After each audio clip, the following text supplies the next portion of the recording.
যুক্তরাষ্ট্রের অনেকেই ডোনাল্ড ট্রাম্পকে খ্যাপারের প্রেসিডেন্ট বলে থাকেন। দ্বিতীয় মেয়াদে ক্ষমতায় আসার পর আবারও অস্থির করে তুলেছেন গোটা বিশ্বকে।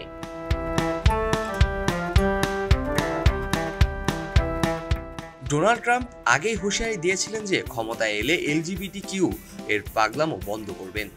শুধু কথায় নয়, এবার বাস্তবায়ন করতে যাচ্ছেন ট্রাম্প প্রশাসন। মার্কিন কংগ্রেসের প্রথম যৌথ অধিবেশনে ট্রাম্পের ভাষণে উঠে এসেছে সেই নির্দেশনা। এই অধিবেশনে ট্রাম্প ঘোষণা করেন মার্কিন যুক্তরাষ্ট্র কেবল দুটি লিঙ্গের মানুষের ঠাঁই হবে, নারী এবং পুরুষ।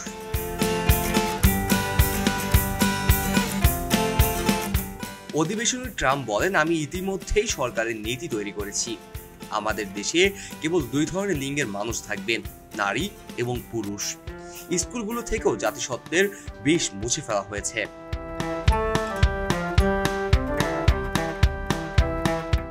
আন্তর্জাতিক বিশ্লেষকদের একাংশ মনে করছেন এই বক্তব্যের মাধ্যমে যুক্তরাষ্ট্রের স্কুলগুলো থেকে জেন্ডার স্ট্র্যাটেজি তুলে দেওয়ার পক্ষে জোরালো বক্তব্য রাখলেন ট্রাম্প। তার শাসনকালে আমেরিকার জাগরণবাদ ঘটবে না স্পষ্ট জানিয়ে ট্রাম্প এদিনে বলেন, আমি বিশ্বাস করি আপনারা ডাক্তার হন, অ্যাকাউন্টেন্ট হন অথবা আইনজীবী বা এয়ার ট্রাফিক কন্ট্রোলার হন। প্রতিযোগিতার মাধ্যমে স্থান দখল করতে হবে আপনাকে। কোনোভাবেই লিঙ্গ পরিচয় বা জাতি পরিচয়কে প্রাধান্য দেওয়া হবে না।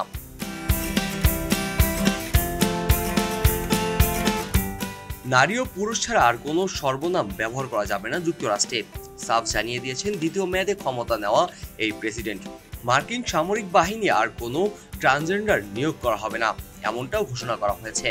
এখানেই শেষ নয়, যুক্তরাষ্ট্রের সেনা কর্মকর্তাদের লিঙ্গ পরিবর্তন ও সেই সংক্রান্ত কোনো সুযোগ সুবিধাও আর দেওয়া হবে না।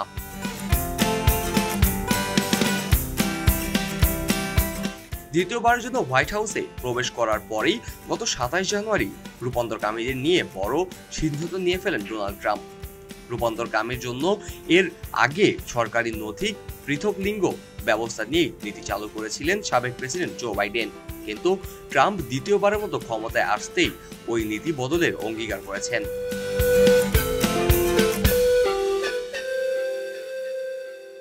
সবাই যখন জোয়ারে গা ভাসায়, কেউ কেউ ঘুরে দাঁড়ায়। সময় হারতে শেখালেও কেউ কেউ চ্যালেঞ্জ ছুড়ে দেয়। পক্ষপাতের ভিড়ে আজ থেকে কোনো পক্ষ নয়, খবর হবে নিরপেক্ষ।